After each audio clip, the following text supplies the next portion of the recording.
Today we're talking about the upcoming Netflix animated film Over the Moon, so let's get started.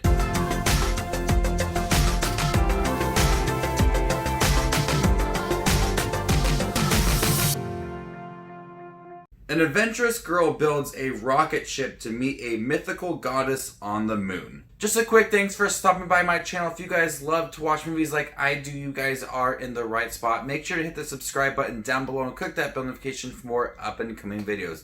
I wanted to give a quick thanks to Netflix for granting me a screener to this animated film. This is directed by Glenn Keane, and he was the character animator for films like The Little Mermaid, Beauty and the Beast, Aladdin, Pocahontas, Tarzan, and Tangled. So this guy has been around in the animation business for a long time, and this is his feature-length debut in an animated film. And this is a charming, realistic, just beautiful animated film. One of the better animated films I have seen this year. There hasn't been too many because of the pandemic. Everything's just been pushed. But this is easily a contender for Best Animated Film at the Oscars for next year. This also could be in the running for an original song because there are plenty of original songs in here.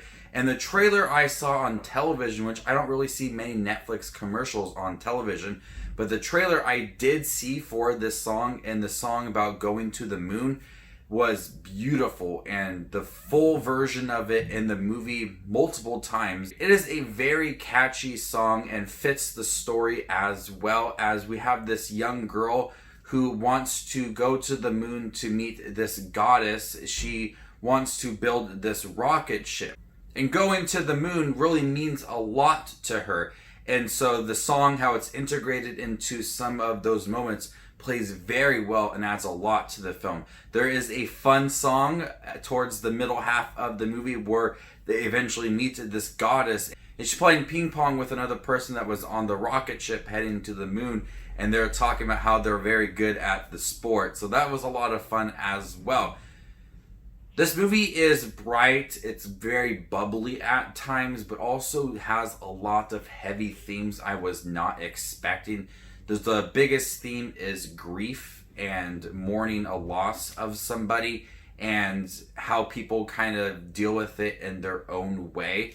Really early on, the film hits you with a lot of emotional moments. It reminded me of Up, really establishing those emotional moments in the beginning, make you feel connected to the character and their journey and why that journey is so important to them.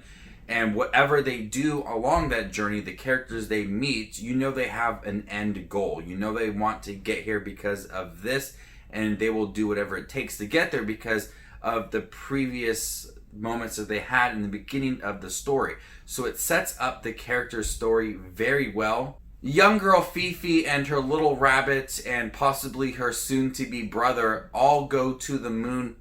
Kathy Ang voices Fifi, and she does a really great job of being very optimistic. She has a lot of whimsical moments within the film, and she's always very giddy about things, and I love that spirit that is brought to this character. It definitely flows throughout the movie.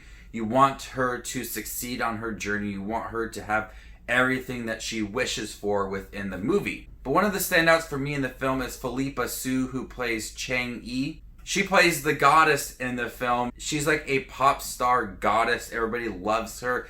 Her character is a little bit misunderstood throughout the film. I had an initial idea about the character from how it was established in the beginning.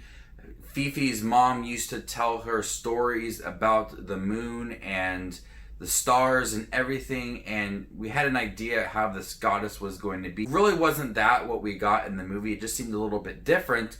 But as we learned more about the character, she really was misunderstood and she was grieving as well. So I like how they presented the character, changed it up a little bit, but you got a lot of development for that character, and you really understood where she was coming from and her emotions that she was feeling and how she was grieving throughout the film. There's some cute little characters along the way, like some big chickens and this green alien dog, Gobi, who's voiced by Ken Jeong. The voice cast in here is really good. They provide a lot of energy for these characters and a lot of realistic moments as well. I'm so glad there was a 2D animated sequence within the film because it really was able to showcase Glenn Keane's style of animation. It definitely did feel like a Disney movie within that sequence, similar to Beauty and the Beast and The Little Mermaid and how those characters look. And the animation for everything else looks really great. There's a lot of bright moments when they're on the moon and the different sequences within that, but also on Earth.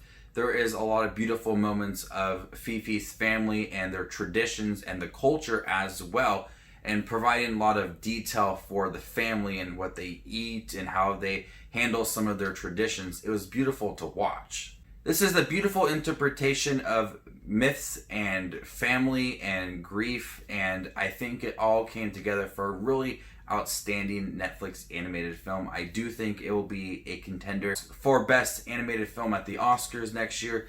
Overall, it was just a really enjoyable film with some really catchy music. I was really on board with this just from the short trailer I saw on television, and it definitely paid off.